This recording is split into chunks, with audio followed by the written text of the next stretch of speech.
Premier League have said that their players will no longer take the knee before every match. The anti-racist gesture will now only be used at specific high-profile moments during the season. And we're now joined by footballing legend, and I adore him anyway, John Barnes.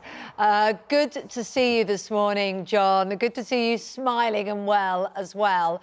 I know you've spoken about taking the knee in the past, that you have said before that you worry it's a little bit tokenism when there's no real change.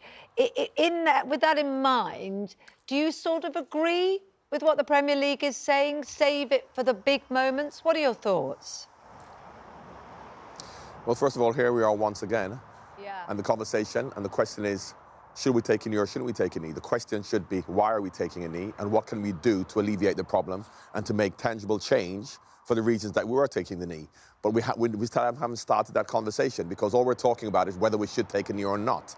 So I'll give the same answer. If we take a knee, fine. If we don't take a knee, fine. But we have to do something else. We have to talk about why we're taking it in the first place and what we can do to change the situation in terms of inequality and injustice from a racial and gender point of view. John, do you feel like that conversation is happening more, though? Not enough, because we need to make sure it stays on the agenda. But the fact that you know, they started doing this gesture in a number of sports as well, and where it came from, that conversation is building momentum and they are trying to tackle it.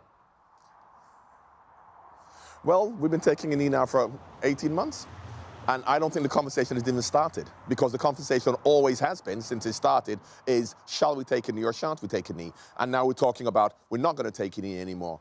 So therefore, when we're talking about momentum building, the momentum is not building at all. The momentum hasn't started because we should be talking about why we're taking the knee and how we're going to change it. We have to dismantle the widely held theory of racial and gender inequality. And we're not talking about that. Once again, we're talking about should we take a knee or shouldn't we take a knee? Well, something that you do want to talk about is dementia, isn't it? I know that you have a connection with this because your aunt 18 months ago was diagnosed with it, and you've been working with groups, and your wife, your missus, has worked on wards where this has been a challenge and worked in this for. You've been doing a lot more work and taking an interest in it, John. Yeah, well, my wife, 20 years ago, that's what she did her master's in neuropathology. So she worked with dementia patients. This is 20 years ago. She now does law, but of course, you know, obviously, she did that quite a while ago. And of course, the Alzheimer Society do a lot of work with that. And last week we went along and met Paul, who has dementia. And for me, the work that they're actually doing is fantastic because, once again, it's not about dementia in football, it's about dementia generally. Over nearly a million people have dementia, and most of them haven't even headed a football, and they're the ones who need the support.